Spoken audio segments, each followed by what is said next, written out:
మిత్రులందరికీ నమస్కారం. సామాజిక భద్రత పెన్షన్లు, ఇక్కడ సోషల్ సెక్యూరిటీ పెన్షన్లలో భాగంగా బోగస్ పెన్షన్లు తీసుకుంటున్నటువంటి వారికి డైరెక్ట్గా ముఖ్యమంత్రి వారికి వార్నింగ్ ఇవ్వడం అనేది జరిగింది. ఏ ముఖ్యమంత్రి వార్నింగ్ ఇచ్చారు, ఎలాంటి వార్నింగ్ వారికి ఇవ్వడం అనేది జరిగింది అన్న విషయాలను ఈరోజు మీకు ఈ వీడియో ద్వారా అందిస్తాను.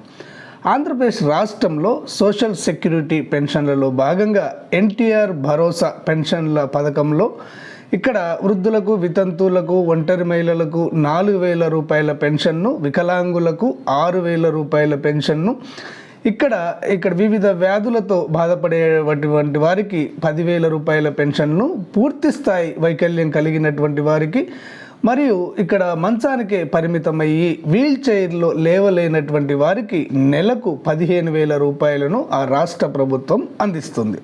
అయితే ఇంత భారీగా ఈ సోషల్ సెక్యూరిటీ పెన్షన్లను అందిస్తున్న సందర్భంలో ఇందులో అనేక మంది తప్పుడు ధృవీకరణ పత్రాలతోటి ఇక్కడ 15,000 రూపాయల పెన్షన్ను, 6,000 రూపాయల పెన్షన్ను, 4,000 రూపాయల పెన్షన్ను పొందుతున్నారని ప్రభుత్వానికి తెలియడం అనేది జరిగింది. అయితే దీనిపైన తక్షణమే చర్యలు తీసుకోవాలని ఆ రాష్ట్ర ప్రభుత్వం ఇక్కడ భావిస్తుంది. అయితే డైరెక్ట్గా ముఖ్యమంత్రి చంద్రబాబు నాయుడు గారే ఇక్కడ బోగస్ పెన్షన్దారులకు ఇక్కడ హెచ్చరికను జారీ చేయడం అనేది జరిగింది.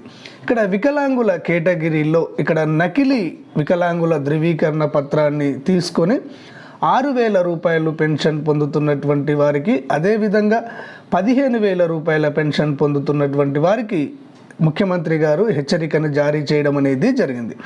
అదేవిధంగా ఇక్కడ వృద్ధుల కేటగిరీలో కానివ్వండి, ఇక్కడ మనకు గీత మరియు చేనేత కార్మికుల కేటగిరీలో కానివ్వండి, వయసు లేకున్నా కానీ తప్పుడు వయసు ధృవీకరణ పత్రాన్ని తీసుకొచ్చుకొని, అదేవిధంగా ఇక్కడ ఆధార్ కార్డులో వయసును ఎక్కువ చేసి పెంచుకున్నటువంటి వారికి వారు వార్నింగ్ ఇవ్వడం అనేది జరిగింది.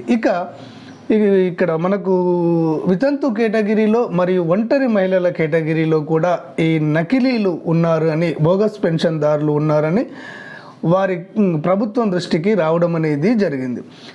కొన్ని ప్రత్యేక పద్ధతుల ద్వారా ఇక్కడ వితంతువులను మరియు ఒంటరి మహిళలను కూడా ఈ బోగస్ పెన్షన్దారులను గుర్తిస్తామని ప్రభుత్వం తెలియజేసింది. వీరందరికీ కూడా ముఖ్యమంత్రి గారు ఒక హెచ్చరికను జారీ చేయడం అనేది జరిగింది.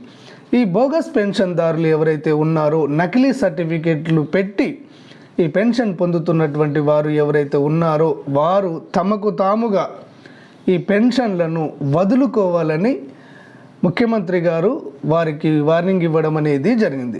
లేనట్లయితే వారికి ఒక ఖచ్చితమైనటువంటి పనిష్మెంట్ ఇవ్వడం అనేది జరుగుతుందని, ఇన్ని రోజులు తీసుకున్నటువంటి పెన్షన్లను కూడా తిరిగి వారి నుంచి వసూలు చేస్తామని కూడా ముఖ్యమంత్రి వారికి వార్నింగ్ ఇవ్వడం అనేది జరిగింది.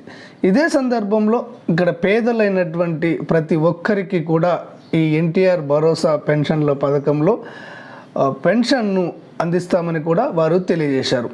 ఏ ఒక్కరు కూడా పేదలు ఈ ఎన్టీఆర్ భరోసా పెన్షన్లకు దూరం కాకుండా తగిన చర్యలు తీసుకోవాలని, పేదలైనటువంటి ప్రతి ఒక్కరికి కూడా ఈ పెన్షన్లను అందించాలని అధికారులను ముఖ్యమంత్రి గారు ఆదేశించడం అనేది జరిగింది. ఓకే ఫ్రెండ్స్, క్లారిటీగా అర్థమైంది అనుకుంటాను. ఆంధ్రప్రదేశ్ రాష్ట్రంలో ఎవరైతే బోగస్ పెన్షన్లు తీసుకుంటున్నారో వారు ఏ కేటగిరీ వారైనా, వికలాంగుల కేటగిరీ అయినా, వృద్ధుల కేటగిరీ అయినా, వితంతువుల కేటగిరీ అయినా, గీత కార్మికులైనా, చేనేత కార్మికులైనా, ఎవరైనా కానీ వారు తమకు తాముగా ఈ పెన్షన్లను వదులుకునే అవకాశాన్ని రాష్ట్ర ప్రభుత్వం కల్పించింది. కాబట్టి దీన్ని సద్వినియోగం చేసుకోండి. లేనట్లయితే రానున్న కాలంలో మీపై తగిన చర్యలు తీసుకోవడం అనేది జరుగుతుంది. ఈ ఎన్టీఆర్ భరోసా పెన్షన్లకు సంబంధించి ఎలాంటి లేటెస్ట్ అప్డేట్ వచ్చినా కానీ ఆ విషయాలను ఉన్నట్టుగా అంతర్నేత్ర ఛానల్ మీకు తెలియజేయడం అనేది జరుగుతుంది. ఈ విషయాలు వెంటనే మీ మొబైల్లో రావాలి అంటే, మీకు తెలియాలి అంటే తప్పకుండా అంతర్నేత్ర ఛానల్ను సబ్స్క్రైబ్ చేసుకోండి. ధన్యవాదాలు.